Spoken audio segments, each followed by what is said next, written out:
జై శ్రీమన్నారాయణ. నా పేరు పరమహంస శ్రీనివాసాచార్యులు. నేను ఇక్కడ గత కొన్ని సంవత్సరాలుగా సహాయార్చకుడిగా ఇక్కడ స్వామివారికి సేవలు అందిస్తున్నాను. ఇక్కడ ఉన్నటువంటి మా అన్నగారు ప్రధాన అర్చకులు, వారి యొక్క వివరాలు ఏంటో తెలుసుకుందాం. జై శ్రీమన్నారాయణ. చెప్పండి. జై శ్రీమన్నారాయణ. అయ్యా, ఇక్కడ నేను ముడుంబై హరీష్ కుమారాచార్యులు నా పేరు. నేను అనువంశికంగా అంటే మా తాతల తరాల నుంచి నాన్నగారు అయితేంది, తాతగారు అయితేంది. తాతగారు ఒక 50 సంవత్సరాలు చేశారు, నాన్నగారు ఒక 20 సంవత్సరాలు చేస్తున్నారు. నేను 2008 నుంచి ఇక్కడ చేస్తున్నాను.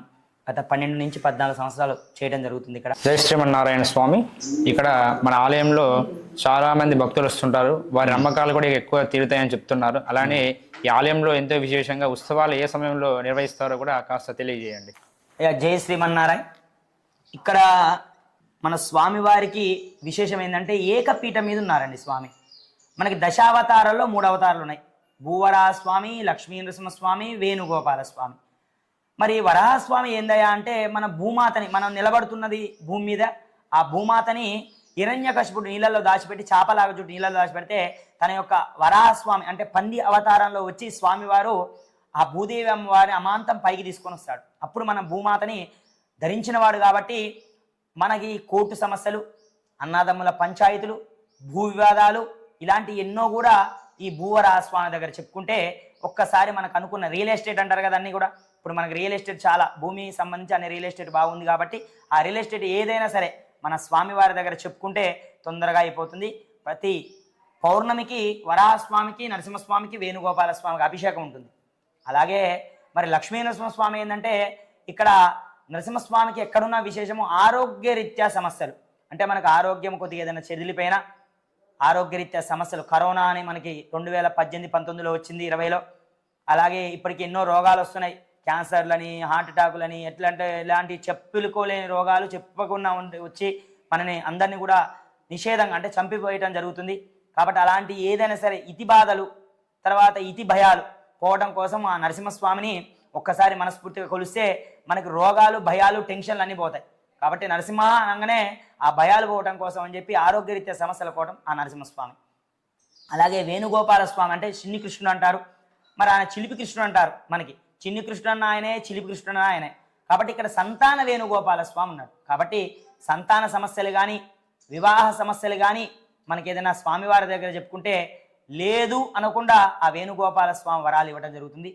ఇప్పటి వరకు ఈ దేవాలయం ఇంత డెవలప్మెంట్ అయింది అంటే కారణం ఏంటంటే ఇక్కడ పెళ్ళిళ్ళు కానీ, పిల్లలు అయితేంది, సంతానం లేని వారైతే విశేషంగా జరిగింది. ఇప్పటి వరకు 10,662 మంది నిన్నటి దాకా పూజ చేస్తే 10,654 మందికి సంపూర్ణంగా పెళ్ళిళ్ళు అయిపోవడం జరిగింది. ఇంకో 7-8 మంది వెయిటింగ్ లిస్టులో ఉన్నారు. ఇక సంతానం లేని వాళ్ళు 148 మంది నిన్న శుక్రవారంతో చేస్తే 143 మందికి, మొన్నటి దాకా జరిగిన వాళ్ళకి 143 మందికి సంపూర్ణంగా అందడం జరిగింది. నేనే ఒకరు పుట్టడం కూడా జరిగింది, అదే విశేషంగా పాప. అట్లా మనం ఇక్కడ ఏదనుకున్నా కూడా తీరదు లేదు అనుకుంటూ సంతానమే కానీ, వివాహమే కానీ, ఆరోగ్యరీత్యా సమస్యలే కానీ, భూ సమస్యలే కానీ, కోర్టు సమస్యలే కానీ ఎందువల్ల తీరుతున్నాయి అంటే సమస్యలు మన కలియుగానికి ఇవే ఆటంకాలు. ఏంటి అంటే సంతాన రీత్యా సమస్యలు, పెళ్ళిళ్ళు కాకపోవడం పిల్లలకి, తర్వాత వివాహంలో ఆటంకాలు, తర్వాత భూ వివాదాలు అంటే భూ సమస్యలు, తర్వాత ఆరోగ్యరీత్యా సమస్యలు. ఈ కలియుగానికి ఇవే బాధలు ఉన్నాయి మనిషికి, ఏవైనా ఇక వేరే రకంగా ఏ బాధలు లేవు. కాబట్టి ఇక్కడ ఒకటే పీఠం మీద ముగ్గురుండి విశేషంగా స్వామివారి యొక్క ముఖం దక్షిణ ముఖంగా ఉంది కాబట్టి ఒక్కసారి మనం అనుకొని పోతే విల్ పవర్ ఎక్కువ. అంటే ఒక్కసారి మనస్ఫూర్తిగా స్వామి నాకు ఇది కావాలి అని సంకల్పం చెప్పుకొని పోతే కాదు లేదు అనుకోకుండా నీకు తీరుస్తాను అని చెప్పి స్వామివారి పిలిచి వరాలు ఇచ్చాయన. కాబట్టి తొందర తీరడానికి ఇక ఉత్సవాలకు వస్తే ప్రతి వారం నెలలో మనకి చాలా వైభవంగా నిత్యం కూడా ఉత్సవం జరిగినట్టే జరుగుతుంది. ఏది ఆరాధన కానీ, సుప్రభాత సేవ కానీ, తర్వాత మనం చేసే అభిషేకాలు కానీ. అయితే మనం ఉత్సవాల గురించి చెప్పుకోవాలంటే చైత్ర పౌర్ణమికి అంటే శ్రీరామనవమి అయిపోయిన తర్వాత పౌర్ణమికి ఇక్కడ మొదటిగా మన కళ్యాణం వైభవంగా వేణుగోపాల స్వామి జరుగుతుంది. ఏకాదశి రోజు సాయంత్రం తొలకం స్టార్ట్ అవుతుంది. అధ్యయనోత్సవాలు 3 రోజులు 4 రోజులు ఉంటాయి. 5 రోజులు బ్రహ్మోత్సవాలుగా ఉంటాయి. విశేషంగా పవలింపు సేవ, తర్వాత మనకి విశేషంగా పుష్పాలంకరణలు ఇవన్నీ జరుగుతాయి. 9 రోజులు కూడా ఇక్కడ నిత్యం కూడా వార్షిక బ్రహ్మోత్సవాలు కూడా 9 రోజులు. అలాగే ప్రతి నెలలో ఇక్కడ ప్రతి శుక్రవారం రోజు అమ్మవారికి కుంకుమార్చన, విశేషమైన అలంకరణ ఉంటుంది. భక్తులతోటి కుంకుమార్చన జరుగుతుంది. ఆ తదనంతరము గోపూజ అంటే సకల దేవతా స్వరూపమైన గోమాత సంరక్షణార్థం ఈ గోమాత మన హిందూ సాంప్రదాయాన్ని పెంచడం కోసం, ఈ హిందూ మనం ఉన్నాము అని చెప్పడం కోసం ఆ సాంప్రదాయాన్ని పోగొట్టుకోకూడదని చెప్పి ఆ హిందూ సాంప్రదాయంలో గోమాత సకల దేవతా స్వరూపమైన సంరక్షణార్థం విశేషంగా ప్రతి శుక్రవారం రోజు మనం గోమాత పూజ కూడా చేసుకుంటాం.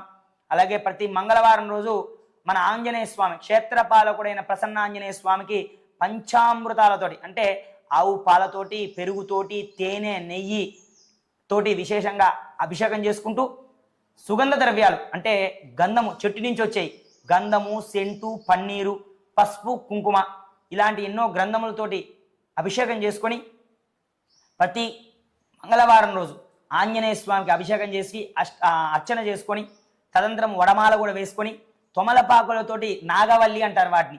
నాగవల్లి అంటే ఆ నాగదేవతలాగా పాములాగా ఉంటాయి తోమలపాకులు, ఆ పాములతోటి అర్చన చేసుకొని విశేషంగా నాగవల్లి దళములతోని స్వామివారికి అంటే రాముడికి, సీతాదేవికి, ఆంజనేయ స్వామికి సహస్రనామములతో అర్చన చేసుకొని తర్వాత స్వామికి వడపప్పు పానకాన్ని నైవేద్యంగా పెట్టి మనందరం కూడా తీర్థప్రసాదం తీసుకోవడం జరుగుతుంది మంగళవారం రోజు.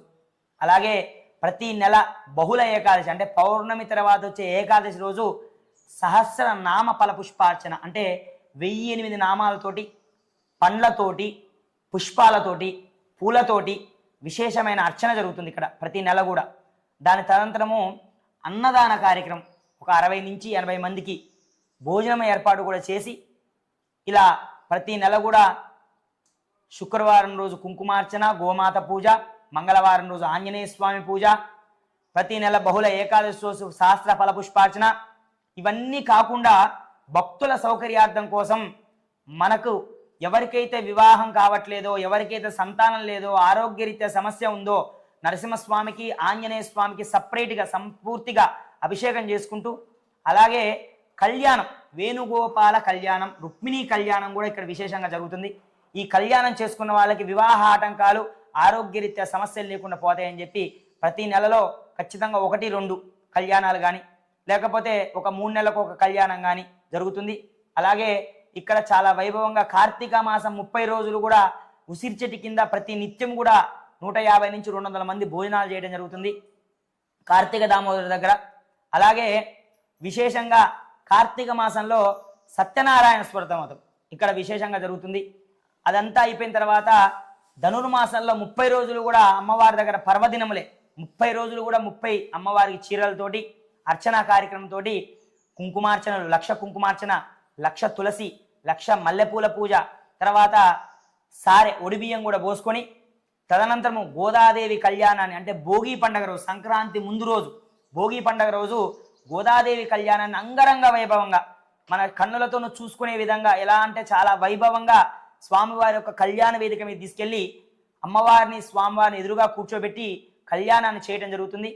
ఆ చేసిన తర్వాత అందరికి కూడా వచ్చిన వారందరికి కూడా స్వామివారు మరి కళ్యాణం చేసుకున్న తర్వాత మనం ఎలాగైతే పెళ్లికి విందు పెడతామో స్వామివారు కూడా మంచిగా అన్నదాన కార్యక్రమం చేసుకొని విశేషంగా ప్రతి కార్తీక మాసంలో అన్నదానము, ప్రతి నెల అన్నదానము, బహుళ ఫల పుష్పార్చనలు, తర్వాత ఆంజనేయ స్వామి పూజలు, కుంకుమార్చనలు ఇలా విశేషంగా నిత్యము ఉత్సవమే. ఇక్కడ ఏ రోజు లేదు అని ఇక్కడ కార్యక్రమం లేకుండా అలాగే ఇక్కడ ఏది లేదు అనకుండా అన్ని కూడా జరుగుతున్నాయి చాలా వైభవంగా అని చెప్పి తెలియజేయడం జరుగుతుంది. జై శ్రీమన్నారాయణ.